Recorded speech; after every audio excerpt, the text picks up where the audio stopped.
এই পাহাড়ি ঢল এবং অতিবর্ষণে যে বন্যার ক্ষতিগ্রস্ত হয়েছে দরিদ্র মানুষগুলি, নিম্ন আয়ের মানুষগুলি, তাদের জন্য ব্যাপকভাবে ত্রাণ সামগ্রী দেওয়া হচ্ছে। তাদের স্বাস্থ্য ব্যবস্থার দিকে সতর্ক নজর রাখা হচ্ছে। পাশাপাশিভাবে যে কৃষিতে যে অপূরণীয় ক্ষতি হয়েছে সে ব্যাপারে প্রয়োজনীয় ব্যবস্থা গ্রহণ করা হবে। খুব শীঘ্রই কৃষিমন্ত্রী এলাকায় আসবেন এবং তিনি এই জেলা প্রশাসনের সঙ্গে যোগাযোগে রয়েছেন সমস্ত বিষয়গুলি অবহিত হওয়ার জন্য। পাশাপাশিভাবে তাদের পুনর্বাসনের জন্য জেলা প্রশাসককে নির্দেশ দেওয়া হয়েছে। তাদেরকে প্রশাসনের জন্য তাদের পুনর্বাসনের জন্য যা প্রয়োজন বর্তমান সরকার তা করার জন্য প্রস্তুত রয়েছে। সুরমা এবং কুশিয়ারা নদী এটি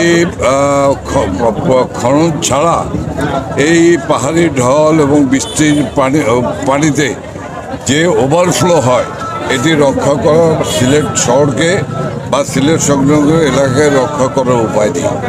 কাজে এই পরিস্থিতি সরেজমিনে দেখার জন্য মাননীয় প্রধানমন্ত্রী শেখ হাসিনা তার মন্ত্রিসভার সদস্য মাননীয় পানি সম্পদ প্রতিমন্ত্রীকে পাঠিয়েছেন। তিনি দেখে গিয়েছেন। তিনি দেখে যাওয়ার পরে আমি তার সঙ্গে কথা বলেছি। কার্যক্রম শুরু হয়েছে। দেখেন, বিষয়টিকে আমি খুব সঠিক বলে মনে করি না, কারণ আমাদের স্থানীয় নেতারা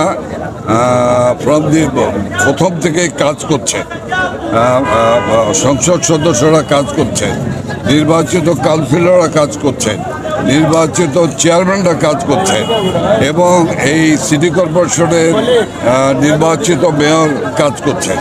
কাজেই আওয়ামী লীগ সবসময় দুস্থ মানুষের পাশে থাকে, ছিল, আছে এবং থাকবে। এই ত্রাণের সুষম বন্টন হবে, এ নিয়ে কোনো বই হবে না। প্রথম দিকে কিছু আগোছালো থাকলেও এখন গোছালোভাবে করা হচ্ছে।